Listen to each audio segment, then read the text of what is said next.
Hello, good evening. Welcome to North West Tonight. I'm Roger Johnson. Thank you for joining us on this Monday evening. Our top story. Guilty of murder. The teenager who killed 3 children and stabbed 10 other people admits murder at the start of his trial. This was an unspeakable attack, one which has left an enduring mark on our community and the nation for its savagery and senselessness. The families of the girls who died are spared the trauma of a trial, as are those who witnessed the attack and were due to give evidence. And I heard all the screaming, and then all the young kids come running down the road. One of them covered him, well, 4 of them had been stabbed, and he ran across to me, so I just took them all in the house. Within the past few minutes, the Home Secretary has announced that there will be a public inquiry into the Southport murders. Also tonight, with more than 750 children here in urgent need of foster care, we'll meet the couple who are hoping to inspire others to help. I'm planning to get my 110. Oh, you are? 5 grandchildren, 8 great-grandchildren and 1 great-great-grandchild. Marjorie shares her secrets to a long life. Plenty of exercise and outdoor. Don't get stuck away indoors in a room. And Billy Fury pointing to those cloudy skies that we've had today. Cloudy, misty, murky and damp for some as well. How are we doing for the rest of the week? Will we see a return of the sun? Join me at the end of the programme. I'll give you all the details.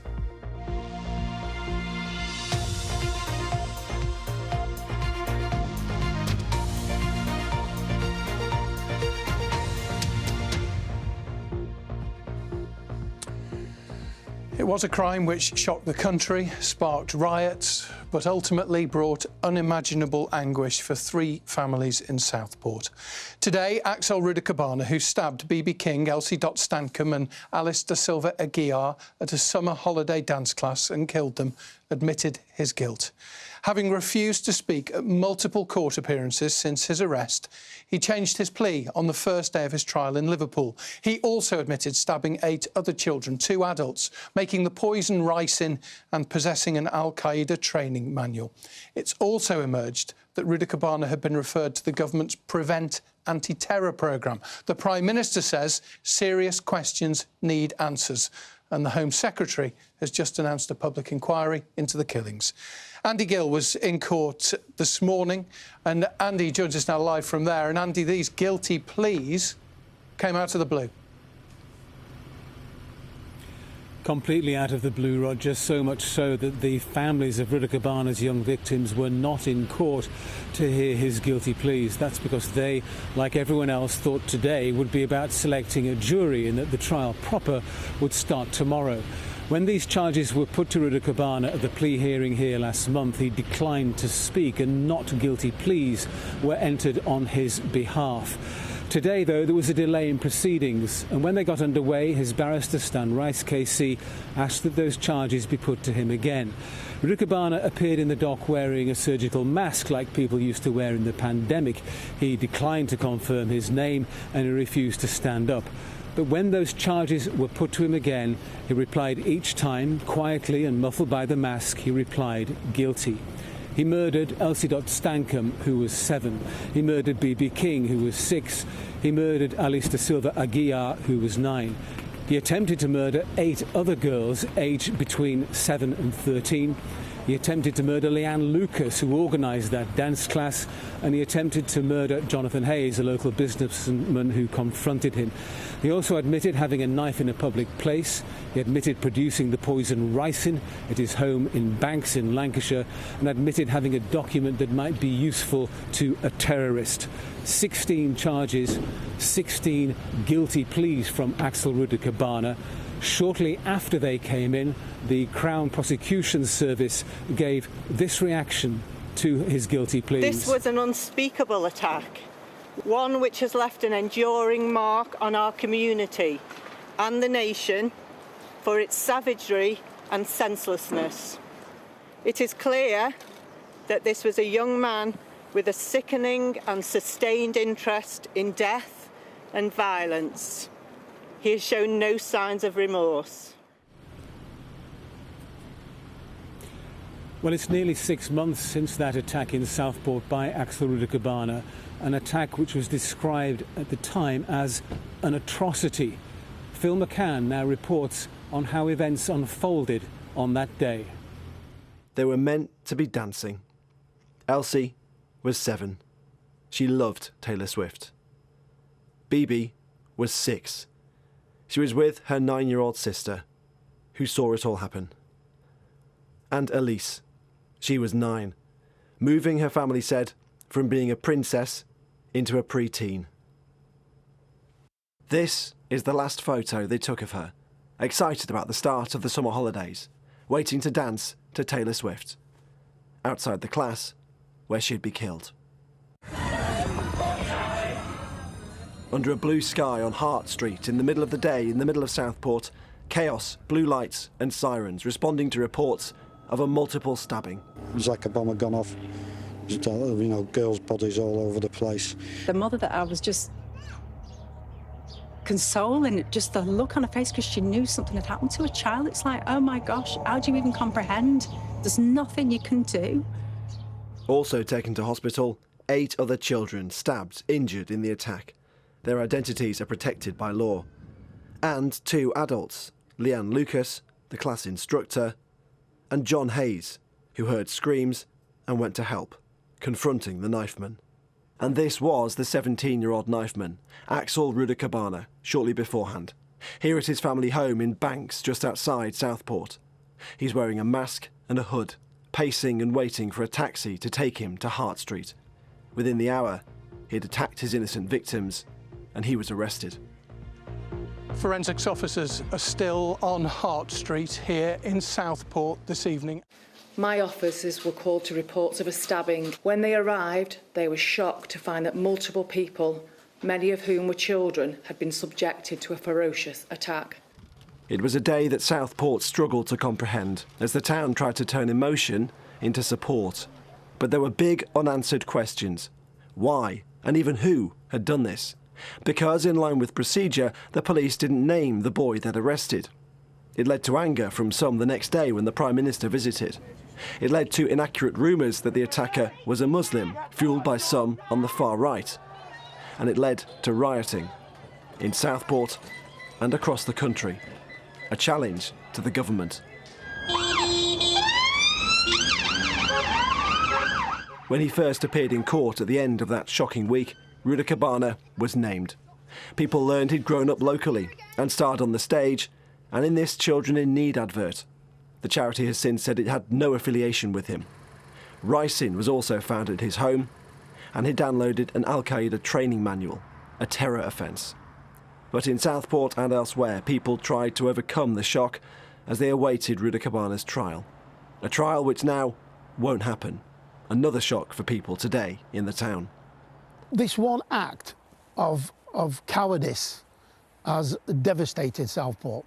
So please, I'd ask the UK, the Liverpool City region, the North West to support Southport and help us get back on top again. I've had a lot of counselling. A lot of my friends have been very good support for me. Leanne, who led the class, recently found the strength to speak out at a vigil. The guilt, shame and fear we can feel as women will be outshone by courage, fierceness and our ability to connect. The families of Rudiker-Barner's victims have said goodbye. Some of those who survived are having to deal with major injuries and, like so many others, with trauma. Guilty pleas have spared them more of that, but left them still without answers. Phil McCann, BBC North West Tonight. Andy, what happens next? Roger, Axel Rudiker-Barner will be sentenced here at Liverpool Crown Court on Thursday morning. The judge has already told him he can expect the equivalent of a life sentence. He said equivalent because Rudiker-Barner was only 17 when he carried out these attacks. We expect some of the families of his victims will be in court when that sentencing happens. Andy, thank you very much. Andy Gill there, live for us in Liverpool. Well, Rudy Cabana's guilty pleas, as we've heard, have spared the families and the people who'd been called to give evidence from having to relive the trauma. Steve lives near the Heart Space Centre where the attack took place. He sheltered the injured children, some of them, as they ran for their lives and had been due in the witness box later this week. He's been speaking this evening to Phil Cunliffe. Well, I was just stood there, I was going to rebuild that front wall, and I heard all the screaming. And then all the young kids come running down the road. One of them covered him, well, 4 of them had been stabbed. And he ran across to me, said he'd been stabbed, saying I'm going to die. So I just took them all in the house, locked the door. I run back over there to see what I could do. They were all saying he's a black man with a green hoodie on. He's got a knife and he's stabbing everybody. So I just ran back over, see what I could do. And the rest is history. Do you consider yourself a hero? No, not in a million years. Nothing. What I done was put them in there and ran over there. There's nothing heroic about that. They were bleeding all over the house. So my wife calmed them all down. Told them, no one's going to get in this house, no one's going to get you in here. And then all the parents started arriving. They must have been so grateful. What was their reaction when they saw their children? I mean, utter relief, I guess. Yeah, it was good to see. It was good to see the kids getting reunited. You know, with the dads and the mums. As some of them like were, you know, absolutely hysterical. But they've all brought cards and flowers, gifts and everything for my wife. So you know, we know they're all. Well, they're never going to get over it, but they will get over it, but they're never going to forget it. There's 3 little ones gone. You know, that's the tragedy of everything. But the ones that have survived, let's hope they're all right. Local resident Steve there talking to Phil Cunliffe late this afternoon in Southport. Rudy Cabana's trial would have shed a light on his background and explored why maybe he carried out the atrocity. But tonight, following his guilty pleas, we can share some of that information. Katie Barnfield is here. So tell us what more we know about the killer, Kate.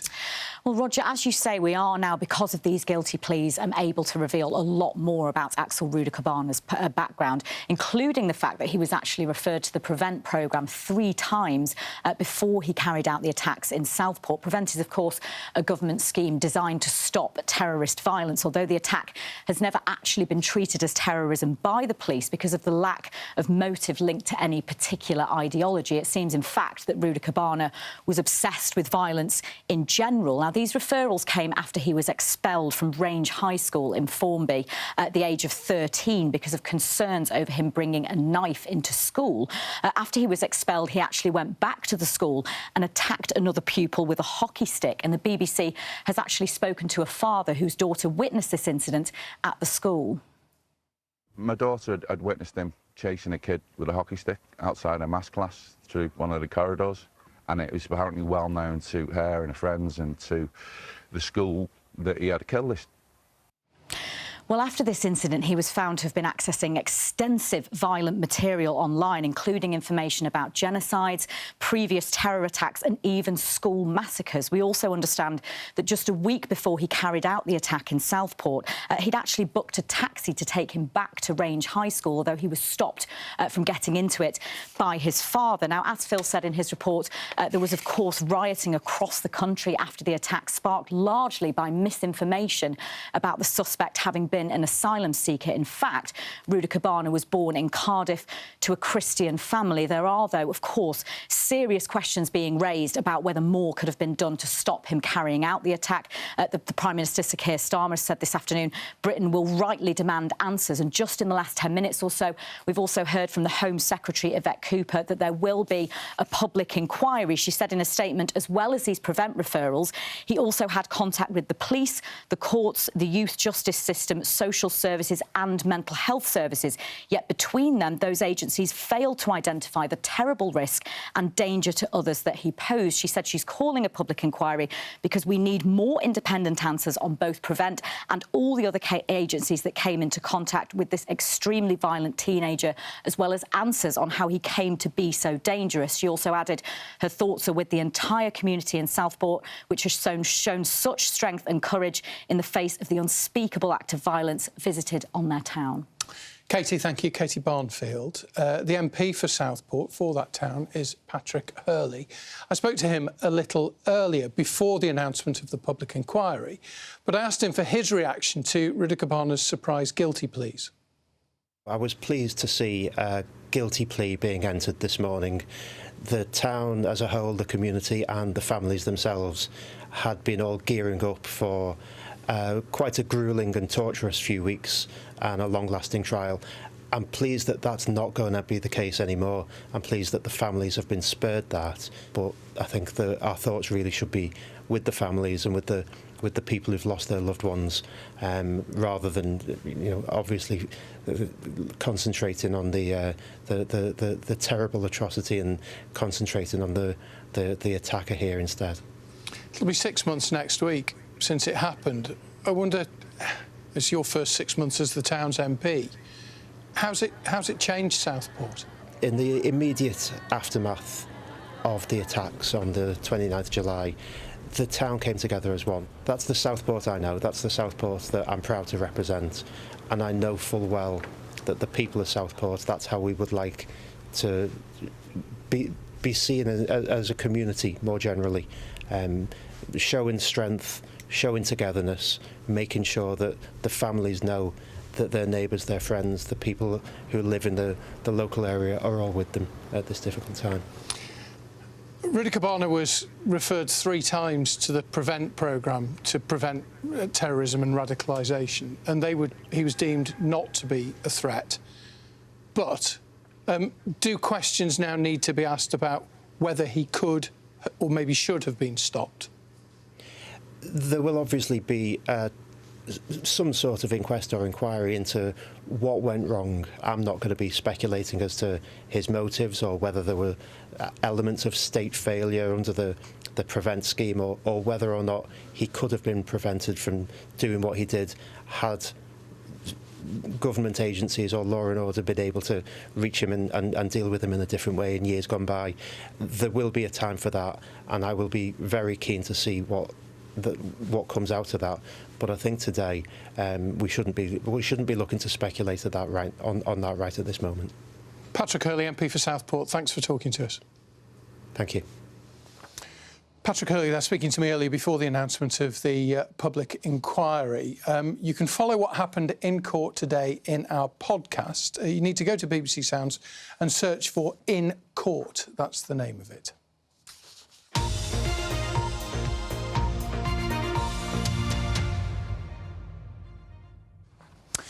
Now, moving away from events in Southport, it's thought that 760 children in the North West are, this evening, in urgent need of a foster home. It gives them a safe, secure place to live and a chance for stability. But the charity Bernardo's, which is part of the fostering network, says that younger foster carers are urgently needed. The average age of people fostering through them is over 55. Well, I've been to meet a couple in Liverpool who have helped dozens of youngsters over the years. Many households will have a family album, but few will contain as many faces as Charles and Diane's. Over almost a quarter of a century, they've provided short-term foster care to over 50 children. Well, we've got lovely memories, and them children were our children. They were part of our family. It sounds saying it, but they just were part of the family. So you just done what you did with your own children. Fostering comes with some financial support. The charity Bernardo's has been supporting youngsters since the 1800s. Diane and Charles signed up after seeing an advert for them in the local paper and having seen their neighbours fostering. So we looked into it and we said, well, we could do that if we just do one weekend a month, just to give a family a break. But our house has always been full of kids. After school, they didn't go to so-and-so's house. They all came here. So the house has always been full of kids, so they were just different kids. Yeah. They just got on with it. Almost all the children they helped had additional needs. Many were non-verbal. It meant making adaptations to the home they shared with their own 2 children. The parents or the birth families, they all they'd be saying, oh, well, he looks forward to coming here, or she looks forward to coming here. Thank you. You know, and all, and thank you, basically, yeah. But one youngster, who initially came for 2 weeks, ended up staying for 6 months. You know, going through care system, a lot of people, they treat it as a job and stuff, but trialling down the first 2 weeks, I felt like I'd been there forever. It was friendly, welcoming, and they loved me. So it was like confidence through the roof, do you know what I mean? So it was just lovely, like a family home, straight away. Owen now lives with his girlfriend and is forging his own path in life. Charles and Diane were recognised with MBEs in the New Year's Honours for their decades helping others. I picked the lesson up and went, that's Geordie juicy, I'm not opening that. It's an honour, isn't it, being awarded it? If anyone deserves it, it's them, for what they've done, especially for me and everything, and how they made me feel and welcome me and all the other kids that they've welcomed. Charles and Diane are going to the palace. Charles and Di, who would have guessed, to get their MBEs before long. If you're interested in fostering, just to let you know, tomorrow evening we're going to be talking to Bernardos about the kind of processes which are involved. Now sport. It was a weekend filled with tributes for the former Manchester United and City legend Dennis Law, who died on Friday at the age of 84. The Man United fans still call the King, scored 237 goals for them. Sir Alex Ferguson, along with Dennis's teammates Brian Kidd, Paddy Crerand and Alex Stepney, led tributes ahead of United's match against Brighton yesterday. And a large number of scarves, shirts and flowers are still being left at the Holy Trinity statue, where Dennis stands between Sir Bobby Charlton and George Best with his arm aloft. Well, unfortunately, United lost 3-1 to Brighton, with head coach Ruben Amorim suggesting that his team could be the worst in United's history. The position we're in, getting over the line in the games is the most important thing. You can talk about the best style you want, but getting the 3 points is really what we need to do. Points will give us a lot of confidence, I can tell in the dressing room. David Moyes there. Barrow are looking for a new manager after the dismissal of Stephen Clements. He was sacked after Saturday's 2-0 defeat over Swindon. That's him on the right. Barrow are 17th now in League 2. Really well done to them. Slightly truncated sports test this evening because of events in Southport, I'm sure you understand. Now, last year, you might remember, we ran a little mini-series meeting centenarians, people who've lived to over 100. And Marjorie Rigby from Duckenfield in Greater Manchester, well, she's well past that milestone. She's just celebrated her 105th birthday. Suzanne Haley's been to see her. A big banner for a big birthday. Turning 105 is an achievement worth celebrating. The whole day was perfect. I had such a good catch-up, I had no time to finish my drink. And do you have a drink, Marjorie? Do you have an alcoholic drink? Oh, yes. Yeah. At the moment, I'm on Baileys. And because a lot of people knew I liked Baileys, I've ended up with, is it 9 bottles? Yeah. Marjorie was born in 1919 and grew up in Stockport. On her 21st birthday, she got engaged to Charlie before he was called up to serve in the Second World War. During that time, Marjorie worked in the Women's Auxiliary Air Force as a plotter. Our station was situated on the bombing line for the Germans coming in to bomb London. And you had to pick an arrow, put it on this magnetic and put it on the map exactly right, because if it was wrong, our fighters would be off course, you see. On her fiancé's return, the couple married and started a family, which has since grown considerably in size. I've got 5 grandchildren, 8 great-grandchildren and 1 great-great-grandchild. And do you know all their names? Oh, yes. How does it feel to be a grandparent to all of those children? What does that feel like? Expensive. So what's the secret to a long and healthy life like Marjorie's? I've no secrets, just common sense. Keeping fit, mainly. Plenty of exercise and outdoor. Don't get stuck away indoors in a room. Do something. Do something that you will enjoy when it's finished, or something that you can do and give to somebody who will appreciate it. Suzanne Haley, BBC North West Tonight, Dukinfield. Well, congratulations to Marjorie. Right, let's move on to the weather. Kay is here. It's cold. It is cold. It's going to get a little bit colder as well. Good evening. Thank you for your photographs. Let's take a quick peep. Here we are in Prestwich. This morning, cloudy, damp, and over on the Wirral, rather. Brightened a little bit, but we did hold on to a lot of that cloud. So it's not been the greatest start to the week, has it? Thank you for sending those pictures in. Do follow me on socials if you are on there. And if you're not, become a BBC Weather Watcher. And do let me know what it's like where you are. So this week, there's a lot of talk in the weather world of things getting quite stormy, and that's towards the end of the week. We've started off cloudy, misty, murky. We've had outbreaks of rain. Now, it's going to turn dry and a little bit brighter by Wednesday, a brief respite. Then it's going to turn stormy, wet and windy with the risk of gales. More on that in a minute. So what's going on? Well, low pressure is in charge. We've had a series of fronts come our way. These will push through as we head through tomorrow. And like I said, a brief respite during the middle part of the week. So something at least to look forward to. Through this evening and overnight, we've got outbreaks of rain. Now, a lot of this is light rain and drizzle, but it will start to pep up during the early hours of the morning. Not for all parts of the Isle of Man here. Cloudy, relatively mild, 6 degrees. Elsewhere, we're looking at 3 or 4 degrees. The breeze stays fairly gentle. Now, these showers that you can see here are going to merge into a longer, more persistent spell of rain as we go through the morning, and it'll eventually start to push away during the afternoon. So another cloudy, damp day. Again, Isle of Man faring best and parts of Cumbria. Temperature-wise, between around about 5 and 7 degrees. The breeze stays gentle. Like I said, Wednesday, the calmest day of the week. But if we push forward through Wednesday and into Thursday, you can see this area of low pressure.